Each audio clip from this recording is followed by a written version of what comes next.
Պապան, քանի որ երկրորդ հարցից չպատասխանեցիք, երևի շատ ժամանակի խնդրության պատճառով։ Ես քննիր լաբորատորիաների հարցին անդրադառնաք, որովհետև այդ հարցը ես տվեցի, որովհետև հենց դուք սկսեցիք խոսել, ինձ ծանոթներից մեկը գրեց, ասեց նույն մեքենան, տեղ հանձնագրում տարբեր ձիաուժ է անում եւ գնում ես 230,000 դրամ վճարում ես եւ հզորության վերագնահատումը տեղի ունենում։ Եվ երկրորդ հարցը, որին կուզեի անդրադառնալ, այստեղ պարոն Բագրատյանի ասածն է, եթե թվերը ճիշտ են, մենք տեսնում ենք, որ խայտառակ իրավիճակ է, պետությունը հարկաավաքների փողերը ուղղում է ինչ-որ բիզնեսներին, որպեսզի այդ բիզնեսները մեքենան մտցնեն Հայաստան, առանց ավելացված արժեքի հարկ վճարելու եւ Հայաստանից արտահանեն։ Ինչու պիտի հերոս հարկատուները ֆինանսավորեն բիզնես եւ ինչու է պետությունը միջնորդ հանդիսանում։ Դա համար ես խնդրեի, եթե ունեք այդ թվերը, ամփոփիչ ելույթում դրան անդրադառնաք,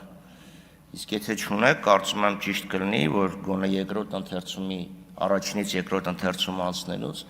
հստակ արձանագրի, որ եթե ինչ-որ մեկը մեքենա ներմուծել եւ արտահանումը ինձ ինքը պետք է ավելացված արժեքը հետ վերադարձնի, կամ չգիտեմ, մի տարվանից ավելի շուտ, երկու տարվանից ավելի շուտ արտանելու դեպքում վերադարձնի։ Շնորհակալություն։ Ելույթներն ավարտվեցին, պարոն Բագրատյան, եզրափակիչ ելույթի կարիք չեք տեսնում, պարոն Պապոյան, համեցեք կենտրոնական ամբիոնի մոտ։ Շնորհակալություն, սկսեմ առաջին եւ վերջին ելույթներից, այդ սահմանափակումների համար քննարկելի է, բայց եթե կա այդպիսի առաջարկ խնդրեմ գրավոր տեսքով նախապես ուղարկեք, ես նաև նշեցի, որ շատ զգայուն հարց է գործընկեր միջազգային կառույցների եսել ենք բոլոր կարգավորումները քննարկում, որպեսզի հասցնենք նաև իրենց կոմունիկացնենք, քննարկենք։ Պարոն Խաչատրյան, թվերի հետ կապված, ուրեմն 36416 մեքենա է Հայաստան 2017-ից 20 ուրեմն 4 թվական եւ 25 թվականի, չէ 25 թվականի հունիս մտել, որից քանիսն է հիմա այս պահին չեմ կարող ասել, այդ թիվը ձեռքից տակ չկա, բայց ենթադրենք, եթե պայմանական օրինակ 10,000-ով պակաս է, այստեղ պետք է նայենք, հիմա կարող է մարդը գնել է, մի տարի, երկու տարի քշել է, հետո օրինակ վաճառել է, արդյոք իրավունք չուներ այդ մարդը վաճառելու։ Ենթադրում եմ ուներ, այստեղ պիտի մի քիչ թերևս շատ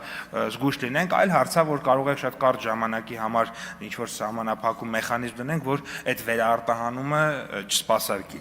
բայց լրացուցիչ վիճակագրություն աշխատանք է պետք, եթե պարզվի, որ 10,000-ն էլ օրինակ եկել է մի շաբաթ հետո գնացել է, հասկանալի է, որ այստեղ խնդիր կա, եթե պարզվի, որ մարդը 2 տարի քշել է, հետո վաճառել է, ես կարծում եմ ընդհանրապես այստեղ խնդիր չկա, այս մասով, հաջորդը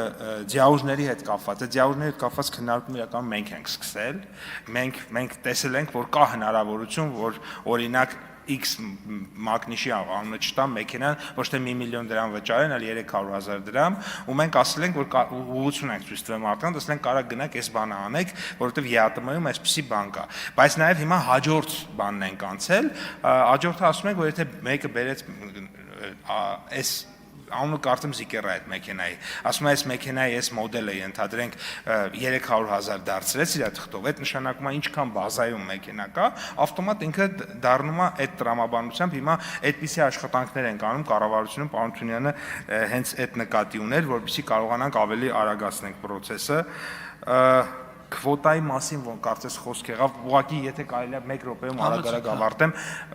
արդեն նշեցի այս մասով, այսինքն սա քվոտայի մասին չի, լինի արդեն մեխանիզմների մասին կխոսենք, 90-օրյա սահմանափակման մասով ուղղակի շատ կարճ նշեմ, որ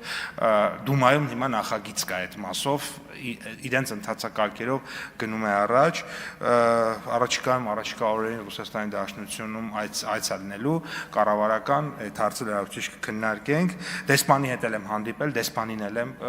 փոխանցել մեր խնդիրը, մարտկոցների հետ կապված խնդիրը կա, դրա համար ենք նաև սահմանափակում դրել տարիների եւ երևի այսքանը, շնորհակալություն։ Հա, պետական մեքենաները թիվը ես չունեմ, բայց ես գիտեմ, որ հիմա բոլոր գնումները, որոնք որ արվում են, բացառությամբ առանձին դեպքերի, որոնք որ կարծես թե օրենքով են ուրեմն անվտանգության խորհրդի անդամների հետ կապված բացառությամբ այդ դեպքերի մնացած բոլոր մեքենաները, այդ թվում այն մեքենաները, որոնք ազգային ժողովում կամ օրինակ նախարարություններում են սպասարկվում, դրանք էլեկտրոմոբիլներ են։ Ուղղակի մեկ թիվ նշեմ, այս վերջերս մենք հաշվել էինք, միտեղ մարզային գործուղում էի գնացել եւ եկել 2000 դրամի մոտավորապես էլեկտրոէներգիա ենք ծախսել, այնինչ մյուս դեպքում մոտավորապես մի 20-30,000 դրամի բենզին կծախսեինք։ Այսինքն այդպիսի մեծ տարբերություն իրականում կա դրականի առումով։ Շնորհակալություն։ Հարցի քննարկումն ավարտվեց։ Հարգելի գործընկերներ, քննարկում են կառավարության ներկայացրած առողջության համընդհանուր ապահովագրման